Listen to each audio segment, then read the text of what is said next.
Item 301. May it please, my lord.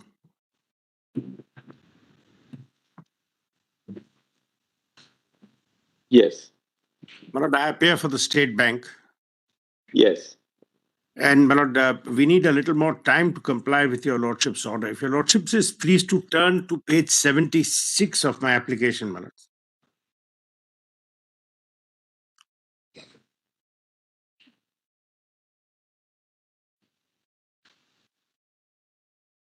Your lordship will find the operative order set out. That will be, yes, that's right. Para 221. Right. Where my lords had said that in view of the discussion, the following directions are issued. The issuing bank shall herewith stop issuance of electoral bonds. Well, that's been done. State Bank of India shall submit details of electoral bonds purchased since the interim order of the court of 12th April 2019 till date to the ECI. Yeah. The details shall include the date of purchase of each electoral bond. That is not no problem. The name of the purchaser of the bond and the denomination of the electoral bond purchased. The SBI shall submit details of political parties which have received contribution through the electoral bonds since the interim order of the court of 12th April till the date to the ECI. That should be no problem. SBI must disclose details of each electoral bond encashed by the political parties, which will include date of encashment and denomination of encashment of each bond. The only problem which we are now trying to collate the information and create is because we are having to actually reverse a whole process. The standard operating process we had put in made sure that there was no connection between the name of the purchaser in our core banking system and the bond number. Because we as the bank were told that this is supposed to be secret. Now, if a handful of people also within the bank had access to this is the kind of information which would have leaked. So, Mr. Salve, yes. If you see your application, yes, if we start at para 10, paras 10 to 14 of your application are the key to your application. Lordship, please. What you say in para 10 is that it is submitted that donor details were kept. I'm sorry, I just give me a moment. You have it? That's application.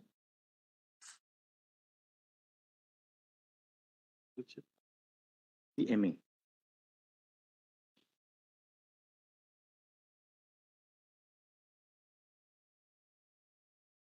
IA 57604.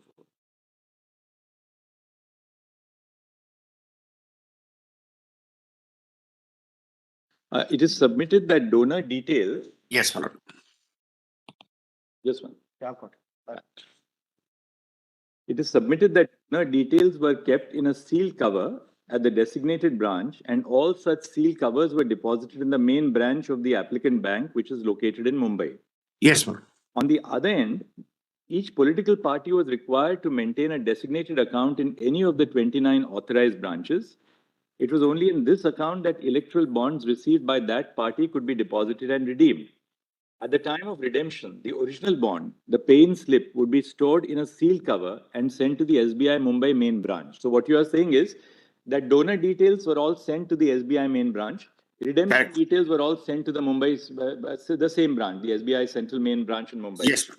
Now 12. It can thus be noted that both sets of information were being stored independently of each other. Thus, to rematch them would be a task requiring significant amount of effort. In order to make available donor information, the date of issue of each bond will have to be checked and matched against the date of purchase by a particular donor. This exercise would only deal with the first silo of information. These bonds were redeemed by political parties in their designated bank accounts. Accordingly, this information would then have to be matched against the bond redemption information that makes up the second silo. It is submitted that the retrieval of information from each silo and the procedure of matching the information of one silo to the other would be a time-consuming exercise. The details are stored separately. Some of the details, such as bonds number, are stored digitally, while the other sets of details, such as name of purchaser, KYC, are stored physically. The purpose of not storing all details digitally was to ensure that it cannot be gathered easily to achieve the object of the scheme. And then finally, para 14. In that regard, it is further submitted that this court has directed for making public the donor information from the date of its interim order, 12th April 19, to the date of the judgment. In that time, 22,217 electoral bonds were used for making donations to various political parties. Redeemed bonds were deposited to Mumbai main branch by the authorized branches at the end of each phase in sealed envelopes. Coupled with the fact that two different information silos existed, this would mean that a total of 44,434 information set would have to be decoded, compiled, and compared. Now, if you see the directions which we have issued at page 76, My lord. we have not told you to do the matching exercise. We have asked you for a plain disclosure. Therefore, the ground on which you seek an extension of time to make the disclosure does not accord with the directions in the judgment at all. The judgment doesn't tell you to do that. No, my lord, I'll tell my lord what we understand. If that is not so, then of course there's no problem.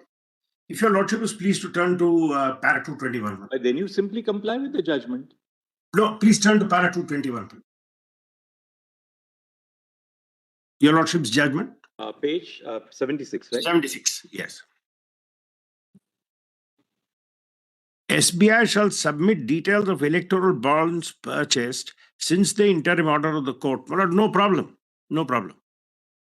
The details shall include the date of purchase of each electoral bond, the name of the purchaser of the bond, and the denomination of the electoral bond purchase. Now, my lord, when the purchases were happening, we divided the information.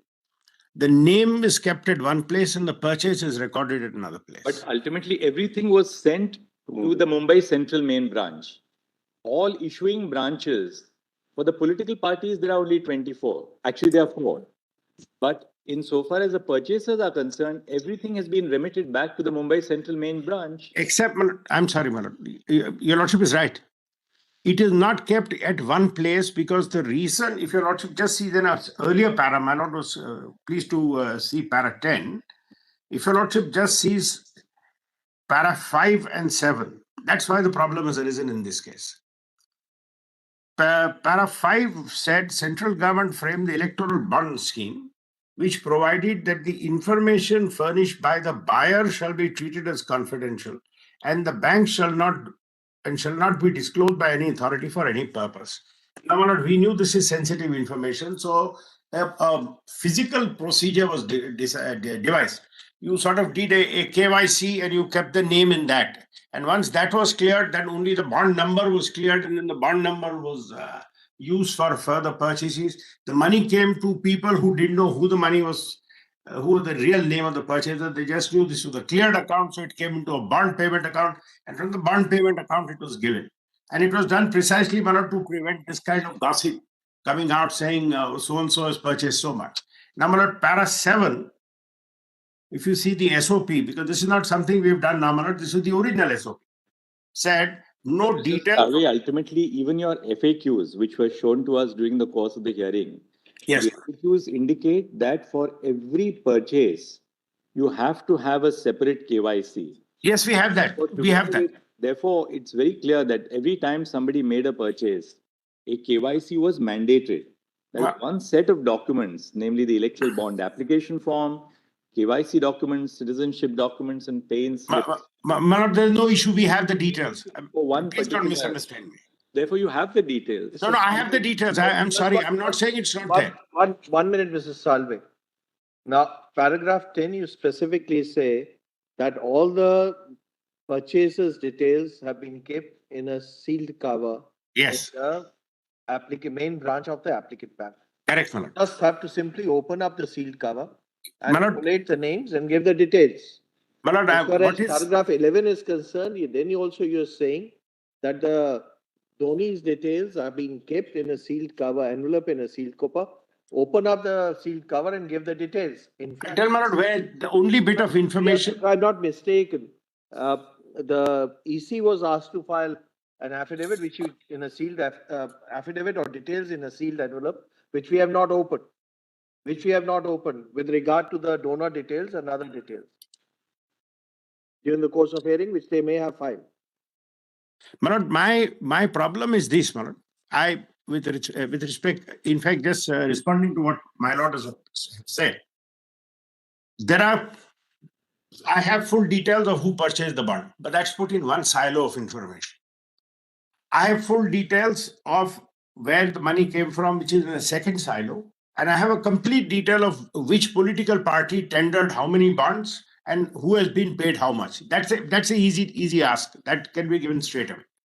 The problem is, Manoj, I have to now put the name of the purchaser, which is in the first sealed packet. And these are all physically kept. They were not put into the banking system. Each form will have to be taken out, the name checked, that name now correlated to the payment detail, and the payment detail correlated to the bond. And finally, that's where the bond number gets generated. And then we can connect as to which political party who has given that money. Now, That has not been asked, Mr. Sarve. But Manoj, I have to give direction to correlate it with the purchaser and the political party. Manoj, para 76 does suggest that. Would your lordship just see it for a moment, if you lordship? Don't go by what is suggested. Whatever you wanted to speak, we have spoken in black and white. No, in that, Manoj, your lordships, please see that sentence. I'm not, Manoj, we have no desire at all to try and expand our own job, Manoj. Please see page 76. This by itself is creating difficulties. Manoj, your lordship say the detail shall include date of purchase of a bond. No problem. But the moment I have to give the detail of the name with the bond number, that is taking time because we had deliberately put these in two silos. If your lordships want only the details of who purchased the bonds, we can give that straight away. Mr. Sarve, our judgment is dated 15th of February 2024. Yes, ma'am. We are now on the 11th of March. Yes, ma'am. In the last 26 days, what extent of matching has been done by you? What steps have you taken in the last 26 days? The application is absolutely silent on that. We can put a detailed affidavit on that one because I know it should have been disclosed in the affidavit. I agree, man. I agree. State Bank of India, which is coming to us, we expect that there should be a degree of candor on the part of the State Bank of India. That this is what the work which we have done. The work is at this stage. We need an extension of time to carry out the balance of the exercise which remains. But we have sought to explain the problem and the work is going on. Because each form, it'll have to be form by form. It is going on to what extent you have reached? Work is going on form by form. They will, if your lordships want, I can give the exact detail of how many we have covered and how many more we can cover. But they did a rough calculation. It will take about 3 months more. Because I'll tell you my other concern. I have another big concern, Manoj. I cannot make a mistake in this. I'll get sued by the donor. I'll get sued by people because I cannot by mistake say A got it when B had it. Highest court of this country. So where is the question of you being sued? I'm sorry, Manoj. Whatever you are doing under the directions of the highest court of. No, Manoj. If I make a mistake, if I say Mr. X got it instead of Mr. Y got it in a hurry to give the numbers, I could create havoc there, Manoj, because ultimately. As we take it, Mr. Salve, you are accepting that there's no difficulty in giving names of the donors who purchased the bonds and the amount they purchased the bonds. You have got no difficulty in giving details of the political parties who have purchased the particular bonds.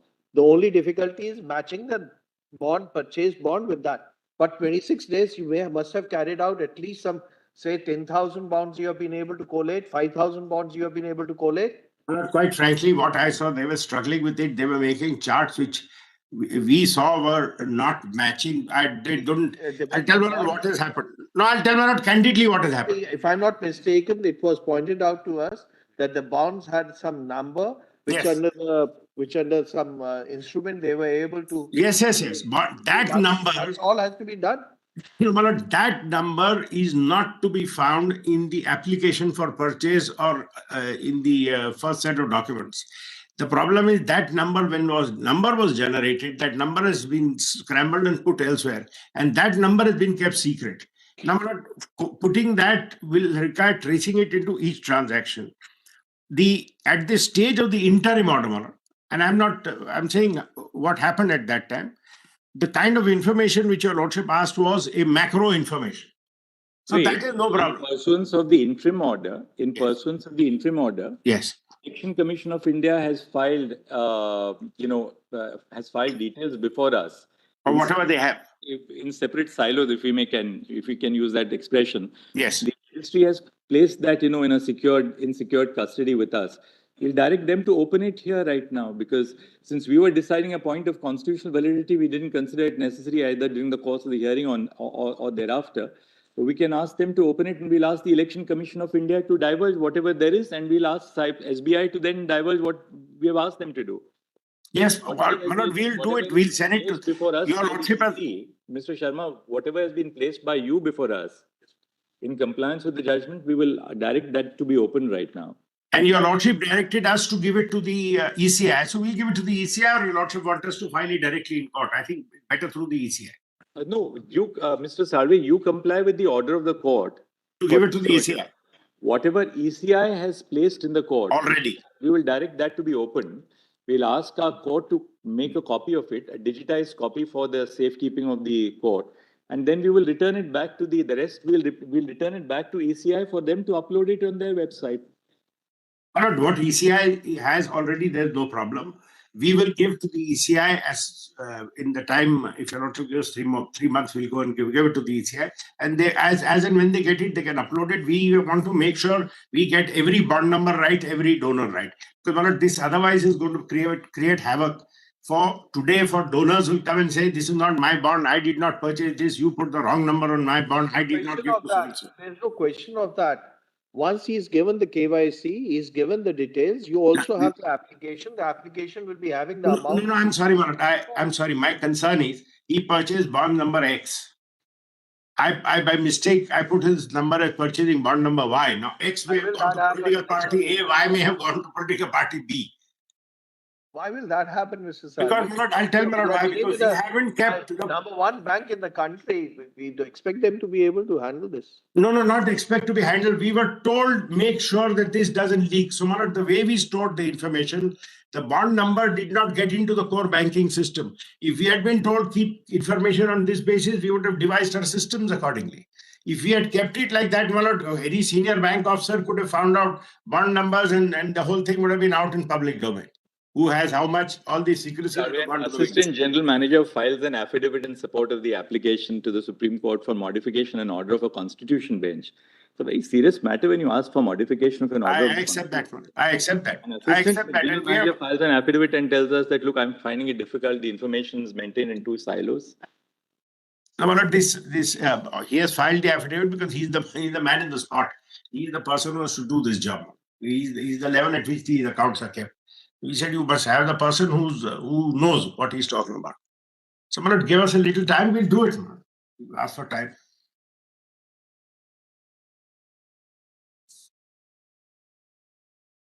While your Lordship is doing that, let me just show 1 or 2 things from. Let's.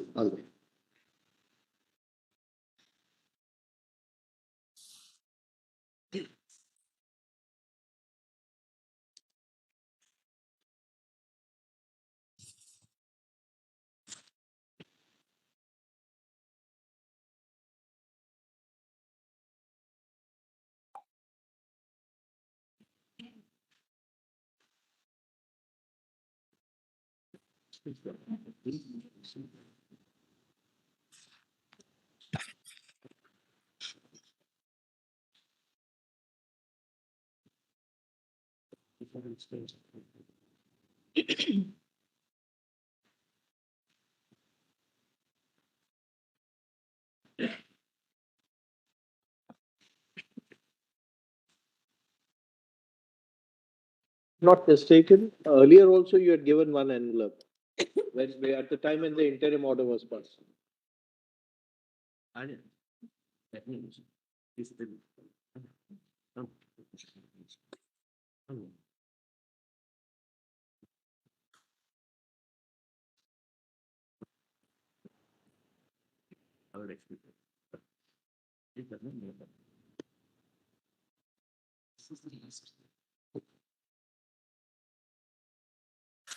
So I'm sorry, Manoj.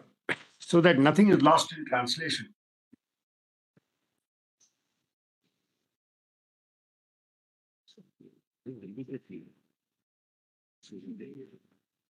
No, it's not.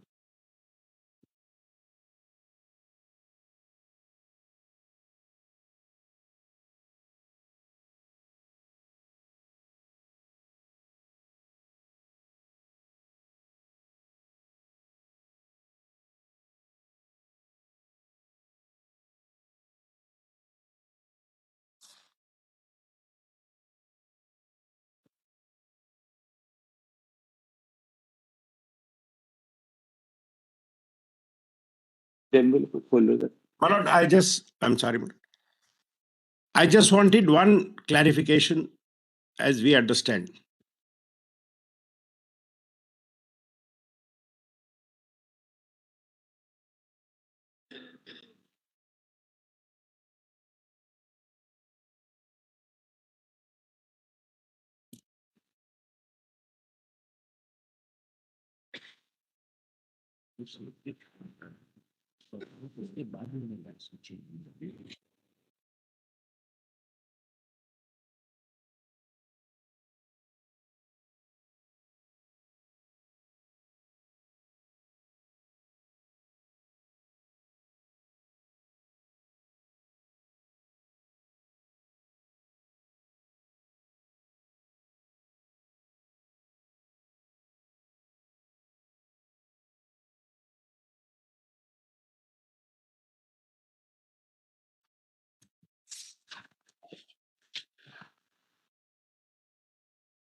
Lord, may I say one thing, my lord?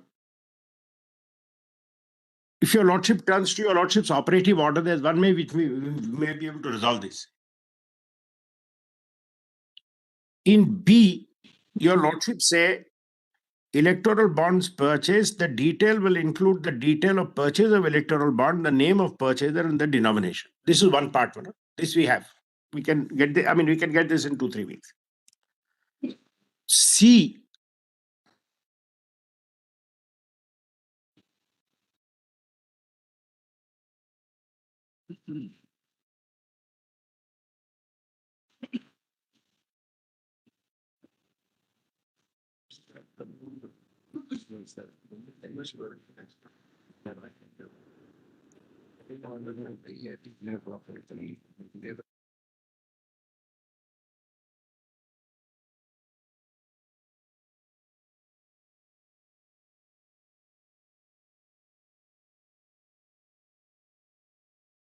my lord, I was saying something. Yes, Mr. Alden. My lord, if your lordship turn, there may be a way out around this. But if your lordship turns to your lordship's order, para 221, page 76. Yes. There are two parts, B and C. If you don't have to create a bridge between the two, then my lord, within 3 weeks we can give everything.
So we'll Lord, dictate an order. We'll may dictate I, an my order lord, because let I'm us sorry, do it in the court itself instead of. I wanted to just serving it anyway. make one respectful suggestion, my lord. Yes. If your lordship sees para 221, Yes. my lord, if B and C are not to be matched, then my lord, we can give the information in 3 weeks. Let me explain how. If we, on one hand, is the person who purchased the electoral bond and the number of bonds he purchased, that my lord, in 2-3 weeks we can get all the figures. In the second, the bonds encashed by political parties, which includes the date of encashment and denomination. That details we have, my lord, that we can give. In 3 weeks, we'll put it all together. You If we require have to, 3 weeks for what, Mr. Sarvi? my lord, these are all in because the accounts are separate, the payment has come separately and the name was kept separately. We'll marry the two and give it. The political parties have already given the details of the encashments made by them.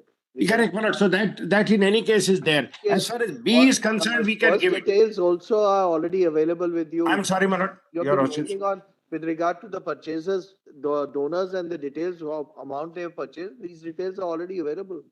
Yes, so that we can give, my lord. We'll just put that figures together and give. The trouble is, my lord, we understood B and C meant that we had to give a complete correlation of who bought how much was received, how much was given to whom, and with which bank, or rather which party encashed it from which bank. That bridge was creating that difficulty, my lord. If you don't have to give that matching. Right. What we'll do is we'll dictate an order. Yes. Before your lordship. After we dictate it, if there's something which remains, you can tell us. By a judgment dated 15th February. No, 15th February. by a judgment dated 15 February 2024, comma, this court declared the electoral bond scheme and the provisions of the Finance Act 2017, which amended the provisions of the Representation of the People Act 1951 and the Income Tax Act 1961 unconstitutional on the ground that the non-disclosure of information regarding the funding of political parties is violative of the right to information of citizens under Article 19, bracket 1, bracket A of the Constitution. Full stop. The amendments which were introduced by the Finance Act 2017 to the provisions of the Companies Act 2013, permitting unlimited funding of political parties by corporate entities were held to be arbitrary and violative of Article 14 of the Constitution. Full stop. Next para. In order to give full effect to the judgment which was rendered by the Constitution Bench, this court directed the State Bank of India, footnote SBI, which was the authorized bank to deal with electoral bonds under the electoral bond scheme,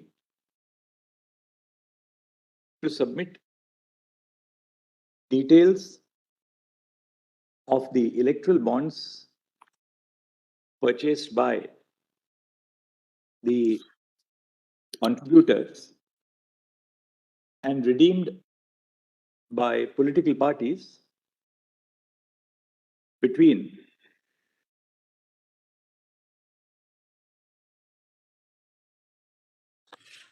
April 2019, into brackets, the date on which an interim order was passed by this court directing the Election Commission of India, footnote ECI,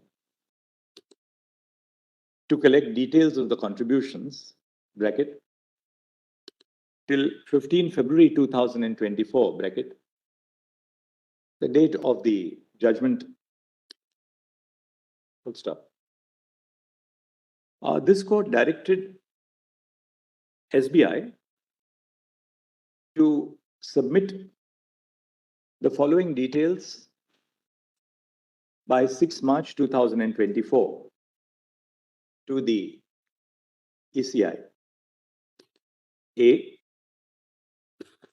details of each electoral bond purchased, including the date of purchase, the name of the purchaser, and the denomination of the electoral bond, semicolon, and B, details of each electoral bond redeemed by political parties, including the date of encashment and the denomination of the electoral bond. Stop. The ECI was directed to collate the information which was to be submitted by the SBI and publish it on its website by 13 March 2024. Stop. The directions of this court are extracted below, colon, आप copy कर लीजिए, para 219 at page 76.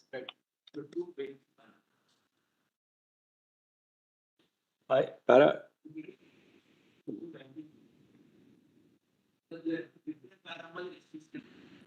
No, it's 221, page 76 of the application. The SCC has a, all right, आप ऐसा कर लीजिए, ये para ऐसा है 219, 221 जो भी आप ले लीजिए.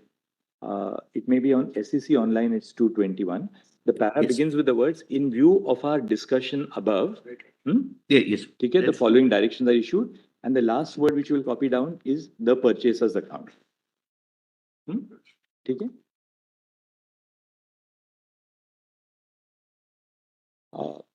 SBI filed a miscellaneous application before this court 2 days before the expiry of the deadline, seeking an extension of time until 30 June 2024 for complying with the directions. Full stop.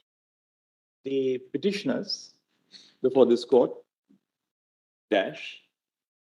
Association for Democratic Reforms, and the Communist Party of India, bracket Marxist, bracket, dash, instituted contempt proceedings, instituted a petition invoking the contempt jurisdiction of this court against SBI for an alleged willful disobedience of the order of this court. Full stop. In support of the application by SBI, I've heard Mr. Harish N. Salve, Learned Senior Counsel. Full stop. Mr. Salve submitted that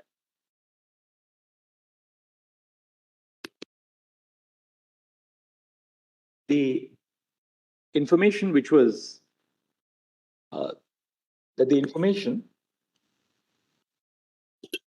which was received by the SBI was maintained in 2 separate silos and were maintained with the utmost secrecy so as to fulfill the core purpose of the electoral bond scheme. Full stop. Learned Counsel submitted that if the disclosure is to be made of the information required to be submitted by SBI to ECI in the separate silos which are referred to in B and C of the operative directions, there would be no difficulty in SBI doing so, which, it has been indicated, would be completed within 3 weeks. However, it has been submitted that the difficulty of SBI arose since it construed the directions of this court in requiring it to carry out a matching exercise to match the donor details, the donor and bond details, with the corresponding details pertaining to encashment by political parties. Full stop.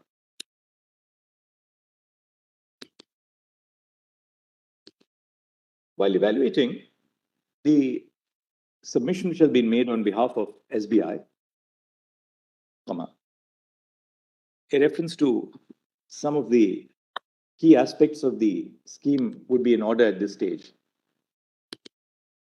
Full stop. Clause 7, bracket 4 of the electoral bond scheme stipulates that the information furnished by the buyer of an electoral bond shall be treated as confidential by the authorized bank and shall be disclosed only when called upon to do so by a competent court or upon the registration of an offense by a law enforcement agency. Full stop. Thus, in terms of the provisions of the electoral bond scheme itself, SBI is mandated to disclose information when demanded by a court. Full stop. What remains to be seen, what has to be analyzed is whether SBI is justified in seeking an extension of time. Next. SBI seeks an extension of time on the ground that the process of open inverted commas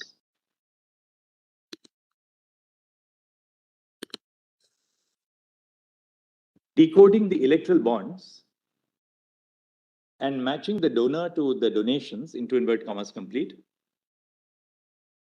is a complex and time-consuming exercise. Full stop. To substantiate this argument, SBI has a word that next line, A, information is not available in a digital format. Yeah, underline kar dijiye. Clause 7.1.2 of the standard operating procedure regarding the sale and redemption of electoral bonds stipulates that, into inverted commas, no details of bond purchaser,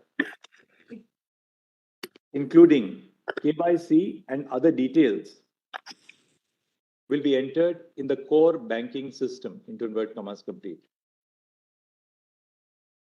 Thus, the details of the purchases of bonds are not available centrally, semicolon. B, the donor details and recipient details are available in two separate silos. Ye underline kar lijiye, colon. The details of the purchasers of the electoral bonds were kept in a sealed cover at the designated branch.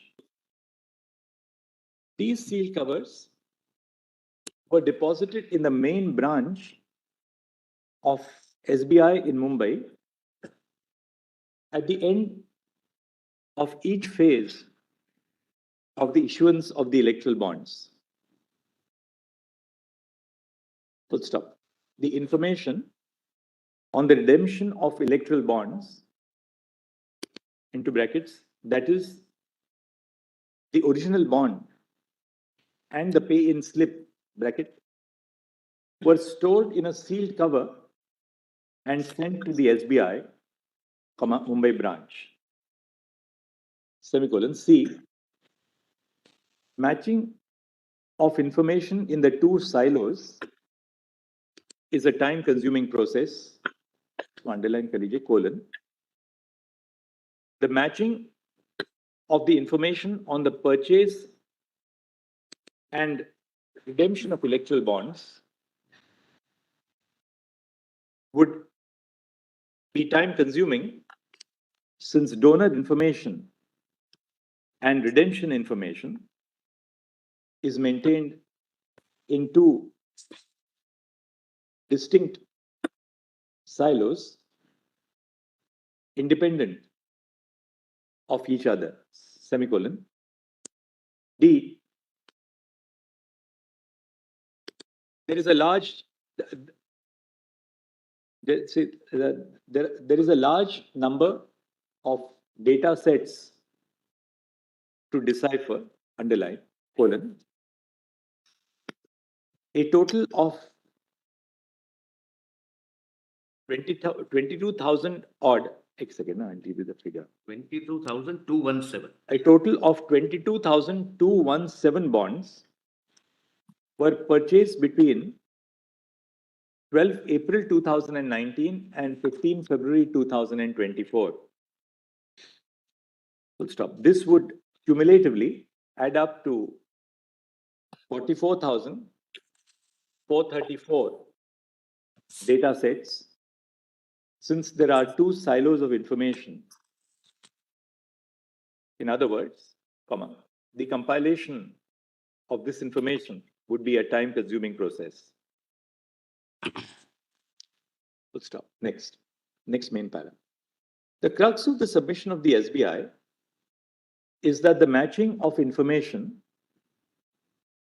to ascertain who contributed to which political party is a time-consuming process, since the information is maintained in two separate silos. Full stop.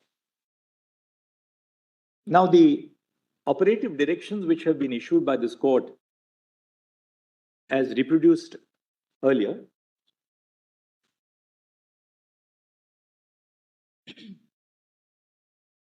the operative directions of this court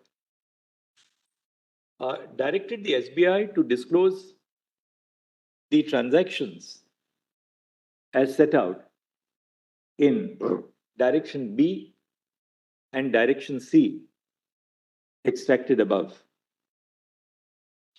Full stop. SBI submits in its application itself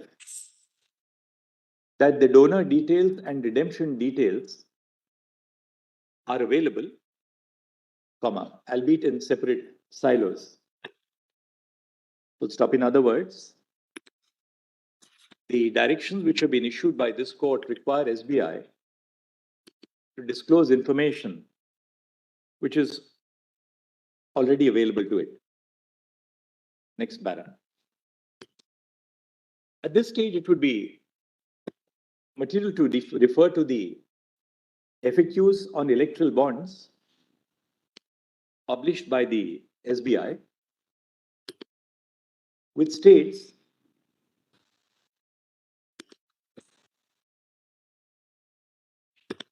that the Know Your Customer documents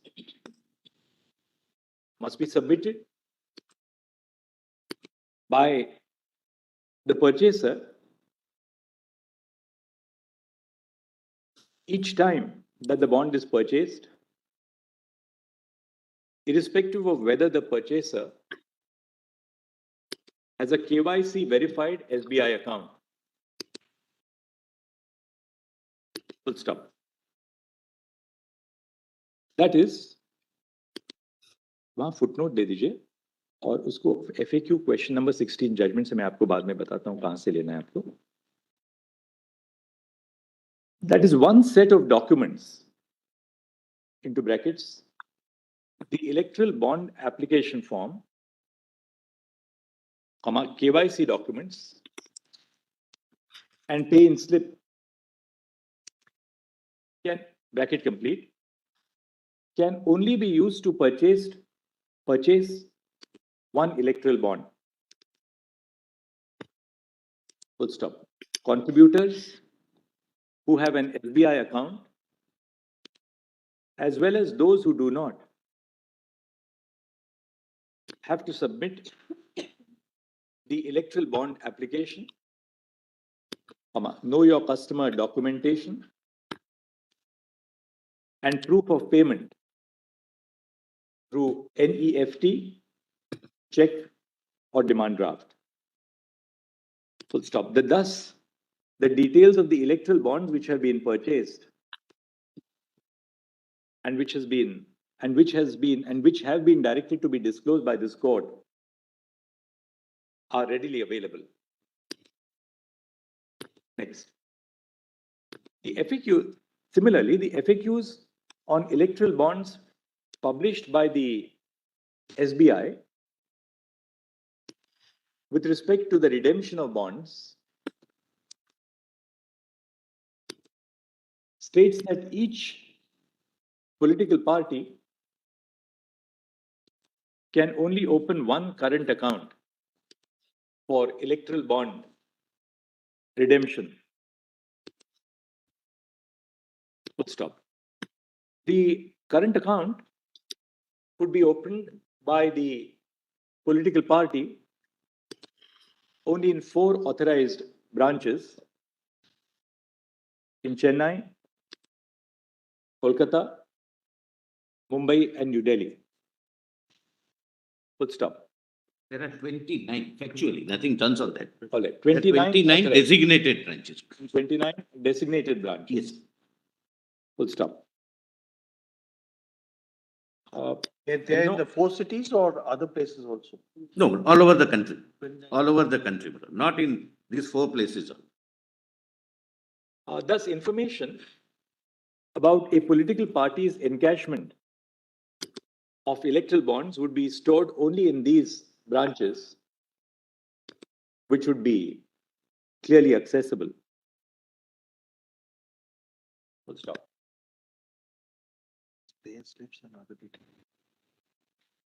Slips and other details would have to be, would have to be submitted to the main branch. Full stop. There is no dispute about the fact, as there cannot be, that this process was duly followed. Full stop. Together with the application which has been filed by SBI for the extension of time, ADR has filed a contempt petition in which it submits that the information which was directed to be disclosed by this court can easily be disclosed by SBI because of the unique number which is printed on the electoral bond. Full stop. Irrespective of whether the unique identification number, which is not discernible to the naked eye, will enable the disclosure of details, the submissions of SBI in the application sufficiently indicate that the information which has been directed to be disclosed by the court is readily available. Next. In view of the above discussion, the miscellaneous application filed by SBI seeking an extension of time for the disclosure of details of the purchase and redemption of electoral bonds until 30 June 2024 is dismissed. Full stop. SBI is directed to disclose the details by the close of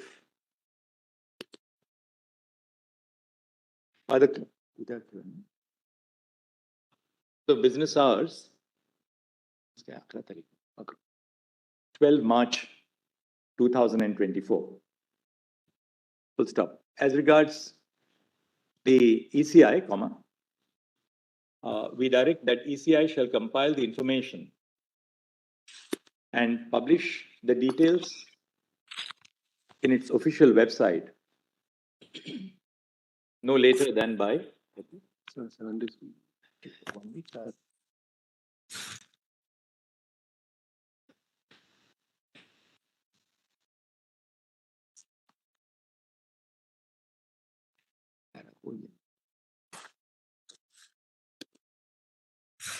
by 15 March, by 5 p.m. on 15 March 2024.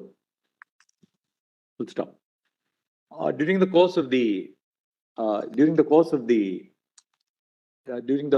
pendency of the proceedings, before the Constitution bench, ECI had, in compliance with the interim orders passed by this court,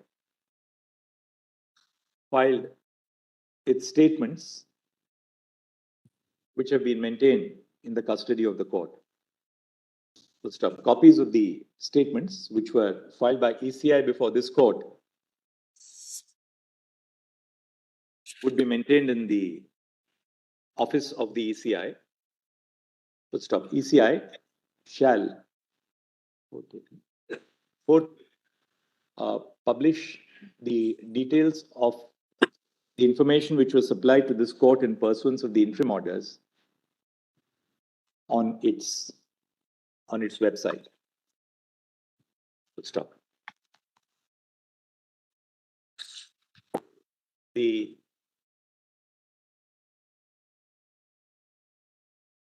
miscellaneous application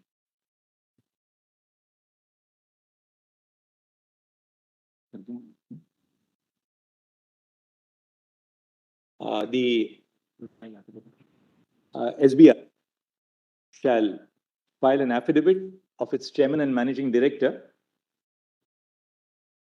upon compliance with the directions which have been issued above. Stop. While we are not inclined to exercise the contempt jurisdiction at this stage,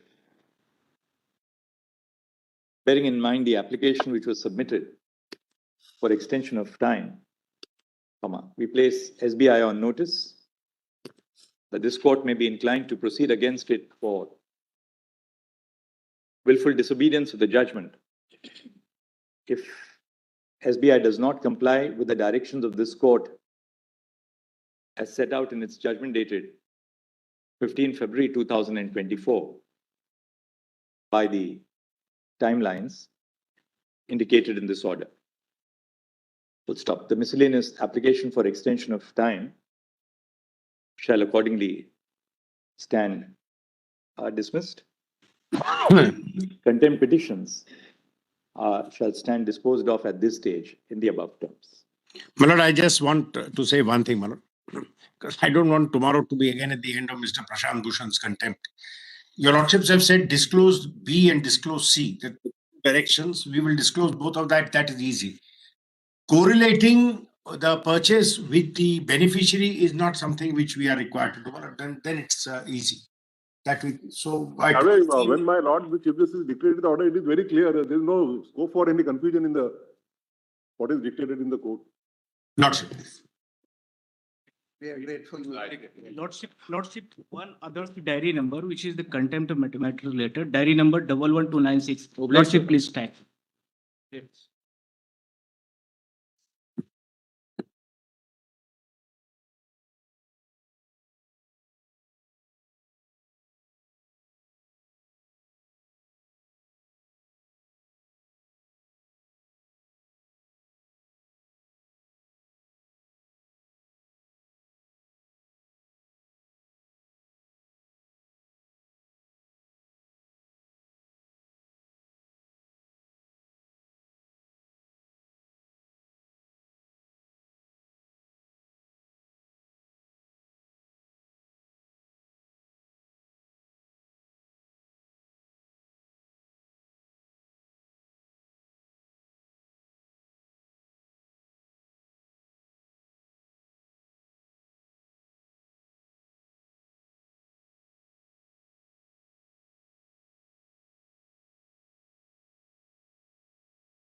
out of those 5 out of 5.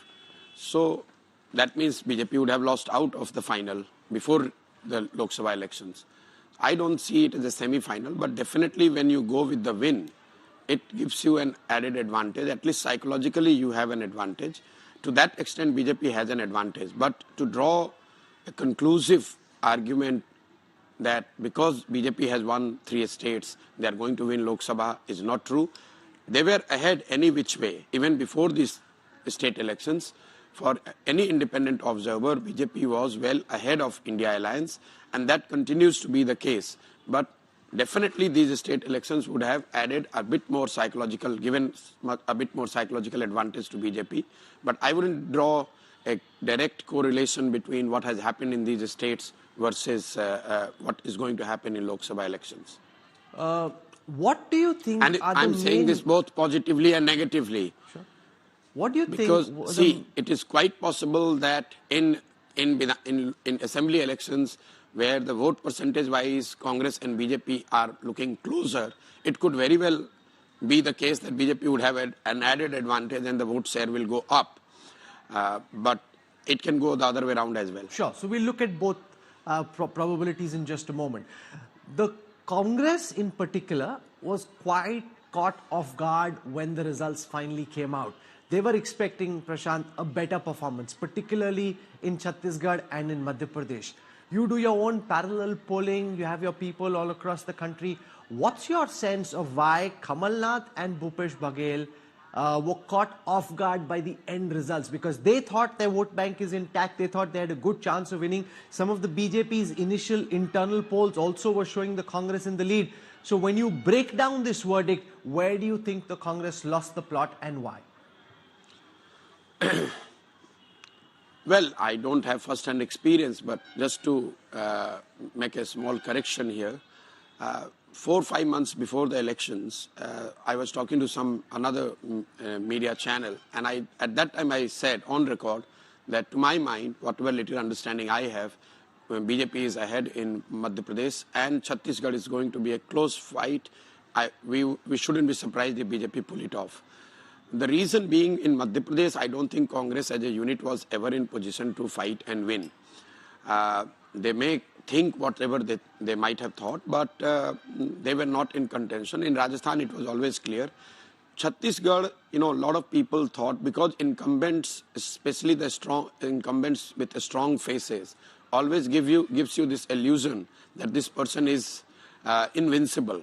We have seen it in case of Telangana, BRS. Probably the same was the case in Chattisgarh.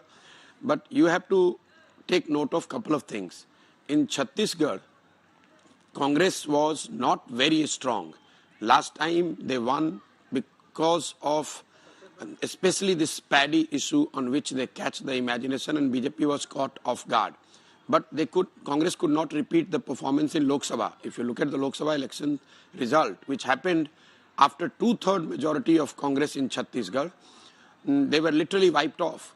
A lot of people said it's a Modi factor, but that might be the case. But reality is in Chattisgarh, BJP has been quite strong. Secondly, I think Congress has been complacent in Chattisgarh. They thought that it's just for them to be taking. Second, I'm not so sure about how much this caste-based reservation, Congress making that a central issue, would have hurt them. One need to study it carefully, because Congress's core support base probably would not have liked it as much as Congress think about the issue. So my sense is, for a regional party, when they talk about caste-based surveys, and versus a national party making it a central ploy, might have backfired them in Hindi heartland. You're saying the Congress wasn't organizationally weak in Madhya Pradesh and therefore it was unlikely that they would win. The same can be said and more about Telangana, where the Congress was a shambles till a few months ago, and their campaign really kicked into life after the Karnataka verdict came out earlier in the year. So if organizational strength is the reason for the defeat of the Congress in Madhya Pradesh, then what explains their victory in Telangana, where their organizational strength was even weaker than what there was in Madhya Pradesh? Because in Telangana, the vote is largely against VRS. So Congress, first of all, Congress again in Telangana was not in shambles. there was an illusion because in Hyderabad municipal election, Congress did very badly. If you look at the assembly results in Hyderabad city, they are wiped off even today. But Congress in Telangana has never been, even in last election, they were in the close contest. They won about 35 seats out of 117. It's just that after the victory with the political and financial muscle power, BRS, at that time it used to be called TRS, they took a lot of Congress, and that made Congress appear weaker than what actually they have been on the ground. Telangana Congress has never been that weak. One need to study it carefully. If you would have studied it, in rural Telangana, parts of Telangana, what used to be original Andhra, Congress was always strong in Telangana side, especially the combination there, the Reddis, the Muslims and Dalit is a very formidable combination that has traditionally voted for Congress in Telangana. This time there was an anti-incumbency against KCR government, and that helped Congress. And also they ran a good campaign that shows that if you put a good face on the ground, you put effort, there is always an opportunity for you. Let's compare that to Madhya Pradesh. Yes. Hear me out. Compare that to Madhya Pradesh, where Congress went with the same old guard, the same tactics, nothing new, no new face, no new approach. You are trying to defeat BJP since last 20-25 years in Madhya Pradesh with the same faces, same narrative, same tactics. That's not going to work. Also, make no mistake, BJP, to my mind, BJP's organization, if I have to rate their organizational might in different states, I would rate Madhya Pradesh in top 2 or top 3 organizations across the country. BJP in Madhya Pradesh, their base is very, very sound, they're very strong, and that must be taken care into account before you talk about possibility of them losing Madhya Pradesh. Last time in assembly election, BJP, Congress could pull it off closely primarily because of the 2 regions, Gwalior-Chambal region, where BJP lost out, and also in Ujjain region. This time BJP went ahead. If you remember, in Madhya Pradesh, they announced their tickets, especially in the weak seats, almost 3-4 months before, which has never been the case with BJP. Or usually they don't announce their candidates that early. So they took their lessons from the last time, which turned out to be a very close fight where Congress had an edge, and made the corrections. Compared to that, Congress continued with the same tactics, same faces, same narrative, and that's why they paid the price. Okay, let's spend a moment, Prashant, on the India Alliance. The 4th meeting of the India Alliance happened in New Delhi this week. In the way that the India Alliance is shaping up, where do you see this end up in terms of their hope of having one candidate of the opposition versus one candidate of the BJP in at least 400 seats? Do you see it come together, or do you think this will be all talk, a lot of bluster, and very little to show meaningfully in the end? Well, first of all, this one candidate against BJP is, to my mind, it's a theoretical idea. If you see, in almost about 300 odd seats, there is already one candidate against BJP. So what you can achieve is probably additional 100 seats where you can cut down on some parties' vote share by 10, which is getting 10%, 15%, which could add to the advantage to those who are fighting with BJP, but I'm not so sure about it. So this whole idea that any alliance would ensure one candidate against BJP is largely a theoretical idea. Because say in Bengal, in Uttar Pradesh, if suppose in Uttar Pradesh Congress fights alone and Sapa fights alone, Congress gets 4-5% vote. That even if you bring them both together, nobody knows for sure that vote gets added. And even if it gets added, the margin of BJP victory in Uttar Pradesh is probably more than that. So I don't see, purely from the mathematical point of view, putting one candidate against BJP is a great idea, or it's something that can be the game changer. Practically, it's already happening in 300 seats, like in all Hindi heartland, most of the Hindi heartland, it is Congress which is taking on directly the BJP. So it's already 1-1. In West Bengal, it's TMC which is taking on BJP. It's already 1-1. In Uttar Pradesh, it is Sapa taking on BJP. Last time even BSP was in alliance. So it was already 1-1. So in Maharashtra, this India alliance is already in alliance together. It is going to be 1-1. So purely 1-1 is not going to be the game changer. as far as India alliance is concerned, I don't think this one effort on the part of opposition parties are going to be sufficient enough, at least not what we have seen till date, to defeat BJP. BJP is well ahead, to my mind, as of now. And if India alliance has to do well against BJP, they have to do dramatically something very different, something which probably we have not factored in right now. And also within India alliance, it is primarily the Congress which will be taking on BJP in more than 250 seats. They have to do very well in those 250 seats.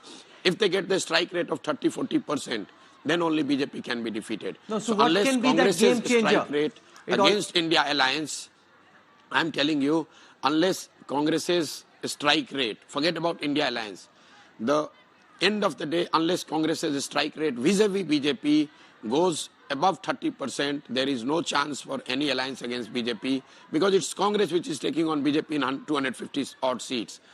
Last time, Congress's strike against BJP, vis-a-vis BJP, is less than 5%. Please take note of this. Whatever MPs Congress has won last time, they have won in Kerala, there was no BJP. They won in Tamil Nadu, they were not fighting BJP. They won in Punjab, there was no BJP. So bulk of the existing Congress MPs have come where Congress was not fighting BJP. So unless game changer is if Congress is able to defeat BJP where they are taking on BJP head on. No, so what could that be? Is a cricketing analogy, it almost seems as if it's Afghanistan versus Australia, and we usually know how that ends. If you were coach and strategist of the Afghanistan team at this moment, do you have a strategy or at least the outline of what you think could be a potential game changer idea which breathes some life into the moribund Congress? No, Congress, the strategy, I don't know. I am nobody to suggest them a strategy. The biggest strategy they need to take on table is they have to first accept that they are moribund. The problem is Congress is never ready to accept that fact.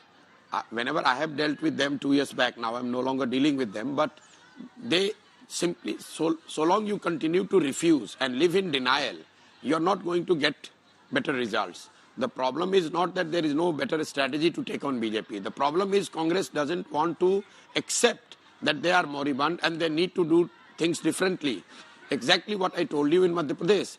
BJP, despite all their might, they realized that they made mistake in Madhya Pradesh and they made the amends this time. Congress, despite the fact that they are moribund, they continue with the same strategy, same policy, same narrative, same chat, same approach. So obviously they are not going to get any advantage of it. So if I can give one piece of advice, I would say, please accept that your organization in the large part of Hindi heartland is all but dead. Unless you accept it, you cannot make corrections. That is a very important point, that accept that there is a problem, because the problem is staring you in the face. It keeps coming back to bite you, and yet the Congress at this moment doesn't seem to want to accept that. One of the ideas that's been thrown up this week is the idea of making Mallikarjun Kharge, the current Congress president, the prime ministerial face of the India alliance. Mamata Banerjee and Arvind Kejriwal have both suggested this idea. Do you see there is some traction there in this attempt to try and stitch the Dalits, the Muslims, and some other communities together, depending on which party is in alliance where, but basically by projecting Mallikarjun Kharge as the prime ministerial face to take on Prime Minister Modi? Well, Rahul, I'm a believer that if you do something, right or wrong, it would have some impact. Say when India Alliance called themselves India instead of calling themselves UPA, definitely there has been a chatter, there was a buzz, but they stopped there. Similarly, if they announce a face, whether it is Mr. Kharge or somebody else, definitely it will add some more zing to what they are trying to do. But the irony here is that Mr. Kharge's name was proposed by Ms. Mamata Banerjee and Kejriwal. His own party did not necessarily back the idea. Mr. Kharge is the president of Congress. So if it would have proposed by Mamata Banerjee, Arvind Kejriwal and backed solidly by Congress, then it would have got merit to discuss. I do agree that if Mr. Kharge is made a prime ministerial face on the part of India Alliance, it would definitely add some it would give some advantage to India Alliance because he's a tall leader, senior leader. How much, that I don't know, because he's from South India. And largely the battle with BJP is in North and the Hindi heartland. But definitely, rather than having no face, if you would have a face, it would have an advantage. No, but can you try It and could have an quantify this? advantage. If you were strategizing this decision, what would be the vote share gain that you potentially attribute to the decision, if it's taken, of appointing Mallikarjun Kharge as the prime ministerial face of the India Alliance? Well, any decision, if you appear to be tentative or unsure in taking that decision, it is not going to give you the result. What I'm trying to tell you that when they formed the alliance, they have not been decisive. They are still struggling with the seats, narrative phases. When they are announcing the name, then there was only one moment then where they all appeared united, which was that was on renaming UPA to India, and that gave them the advantage. All over India, people are talking about the alliance being called India. But after that, they have been tentative on every strategic move, be it narrative, be it a common minimum program, be it seat sharing, be it the face. If Mr. Kharge or anybody else for that matter, Who do you think is best becomes suited to be the face, prime and if ministerial that face, face is Prashant? done, Who do you think is best suited to be the PM face? Hear me out. No, I'm not here to do that. I'm making a strategic comment here. Whoever you want to present as a face, it is important that you are decisive about that decision. In the case of Mr. Kharge, it again appears that some two important allies have made the suggestion